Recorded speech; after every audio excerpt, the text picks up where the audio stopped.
네, 안녕하세요 여러분. 봄, 여름, 가을, 겨울 피부과 강승훈 원장입니다. 오늘은 조금 새로운 주제에 대해서 얘기를 조금 해보려고 해요. 사실 잘 아시겠지만 이런 윤곽 성형을 하는 거는 크게 두 가지 방법이 있어요. 하나는 필러, 또 하나는 지방 이식, 이제 이런 경우가 있는데, 필러는 통상적으로 생각하기에는 한두 부위 정도 하는 것, 지방 이식은 얼굴 전체를 다 하는 것, 뭐 이 정도로 보통은 나누시는데, 환자분들이나 뭐 어떤 시술에 따라서는 풀페이스 필러 시술이라고 해서 얼굴 전체를 필러로 채우는 시술을 받으시는 분들이 좀 있습니다. 제가 이런 것들을 생각하시는 분들한테 여러분들이 판단하기 쉽게 장점과 단점을 알려드릴 테니까 한번 고민해 보시고 얘기 들어보시고 결정하시는 게 좋을 것 같아요. 먼저 필러는 사실 장점이 꽤 많은 시술 중에 하나입니다. 무엇보다도 간편하죠. 사실 얼굴 전체를 볼륨을 만들다고 하면, 지방 이식을 하면 환자분들이 많이 붓는 거 아니에요? 뭐 불편한 거 아니에요? 회복 기간이 뭐 일주일, 2주일 이상 걸리는 거 아니에요? 하고 여쭤보기 때문에 그런 분들은 사실은 필러를 선호할 수밖에 없습니다. 그 부분은 굉장히 큰 장점이라고 생각해요. 실제로 필러 시술을 했을 때 멍이 안 든다는 전제에서는 하루나 이틀 정도면 대부분 다 회복을 하시거든요. 분명히 그런 부분들은 풀페이스 지방 이식을 해도 볼륨을 갖되 불편함을 줄이니까 굉장히 큰 장점이 될 수 있을 거라고 생각해요. 두 번째는 비용인데요. 사실 필러 자체가 요즘 워낙 가격이 저렴해지고 사람들이 인식하기에 하는데 부담이 없을 정도의 비용까지 내려왔기 때문에 필러를 싸다고 하시는 분들이 좀 있는데, 사실 풀페이스로 가면 별로 그렇게 싸진 않습니다. 하지만 기본적으로 필러는 지방 이식이나 이런 시술 대비해서는 가격이 아무래도 좀 더 저렴한 건 분명하거든요. 간편하고 저렴하고 이런 부분들은 굉장히 큰 장점이 될 수 있죠. 또 하나는 리터치가 쉽습니다. 부족한 부분이 있거나 좀 아쉬운 부분이 있어도 이런 부분을 좀 채우고 싶어요 하면 쉽게 리터치도 할 수 있고 경과도 보면서 빨리빨리 대응할 수 있는 부분이 굉장히 큰 장점이죠. 그래서 이런 세 가지 정도의 장점 때문에 풀페이스 필러를 하시는 분들이 꽤 많습니다. 그런데 사실은 제가 오늘 드리고 싶은 말은, 그렇지만 또 단점도 분명히 있겠죠. 이 단점들을 잘 생각하시고 시술을 받으셔야 될 것 같아요. 제가 생각하는 풀페이스 필러에서 제가 가장 크게 생각하는 단점은 바로 1년 뒤를 생각해 보라는 겁니다.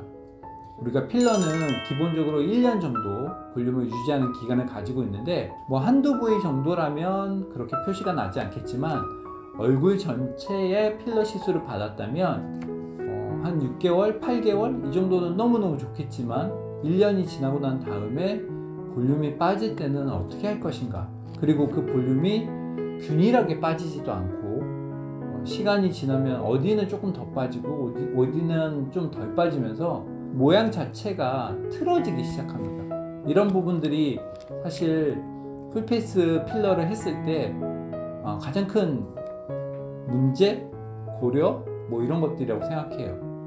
그 다음에 또 하나는 지연 면역 반응이라고 하는 건데요. 필러도 이물질이다 보니까 많은 부분에서는 다른 여러 시술을 많이 하시는 분들은 특별한 문제가 없는 경우가 대부분입니다. 하지만 이러한 이물 반응이 지연 면역 반응이라고 해서 좀 느리게 나타나는 경우가 있습니다. 예를 들어서 뭐 1년이나 2년 뒤에 컨디션이 안 좋거나 몸이 좀 피곤하면 얼굴이 붓기 시작하는 증상이 생깁니다.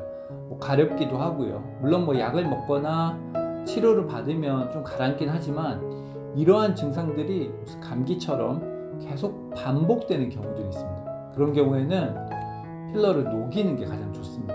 이 지연 면역 반응을 반복해서 할 수는 없거든요. 약을 계속 먹는 것도 한계가 있기 때문에. 근데 이런 현상들이 시술을 받고 나서 바로 나타나는 게 아니에요. 한 1, 2년 정도 지나야지 알 수 있는 것들이기 때문에 뭐 한두 부위 정도, 작은 부위라면 그런 가능성이 또 적지만 얼굴 전체로 필러가 노출되는 범위나 양이 많아지면 그런 지연 면역 반응도 덩달아 같이 생길 가능성이 높아집니다.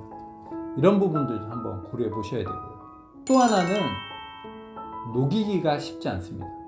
범위가 넓고 양이 많으면 볼륨이 마음에 안 들거나 뭔가 울퉁불퉁해져서 나는 이제 그러면 필러를 더 이상 하지 않고 지방 이식이나 혹은 필러를 하지 않겠다 라고 생각을 해도 지방을 빼는 거하고 달리 필러는 전체적으로 어디에 있는지 구체적으로 알기가 굉장히 어렵습니다. 그래서 저희들이 필러를 녹이는 주사를 한 번이 아니라 2번 혹은 3번, 4번 이렇게도 해야 됩니다. 근데 이런 필러를 녹이는 주사도 알러지가 있으신 분들이 있어요. 그래서 그런 부분들은 절대로 필러 시술을 받으시면 안 됩니다. 녹이기가 너무 힘들어요. 꼭 기억해 주세요. 그리고 또 하나는 이건 좀 미학적인 부분인데 모양이 과해지기가 쉽습니다. 필러는 볼륨을 만드는 데 특화가 되어 있기 때문에 쉽게 볼륨을 올릴 수 있어요. 넣은 만큼. 그러다 보니까 볼륨을 올리는 게 예쁘다, 예뻐진다 라고 생각하는 등가를 가지고 생각하시는 분들은 많이 넣어주세요. 볼록하게 해주세요. 빵빵하게 해주세요. 이런 얘기를 많이 하는데 실제로 그런 것들이 얼굴의 모양을 망치고 미학적으로 봤을 때 오히려 해가 되는 경우들이 많습니다. 그러니까 필러의 또 하나의 저는 단점, 특히 풀페이스를 했을 때 단점은 과한 얼굴을 만들기가 쉬워져요. 그래서 여러분들이 좀 과하거나 뭐 이런 느낌을 좋아하시는 분들이 아니라면 좀 자연스러운 느낌으로 풀페이스 필러 시술은 좀 힘든 경우들이 많습니다. 그런 것들을 염두해 두고 시술을 받으시는 게 좋을 것 같아요. 지금까지 제가 풀페이스 필러 시술에 대한 장점과 고려해야 될 점 이런 것들에 대해서 말씀드렸어요. 비교적 쉬운 시술이지만 장기적으로 봤을 때 굉장히 고심을 많이 하고 결정을 해야 되는 시술이라고 생각합니다. 저의 말씀이 도움이 되었으면 좋겠네요. 감사합니다. 봄, 여름, 가을, 겨울 피부과 강순우 원장이었습니다.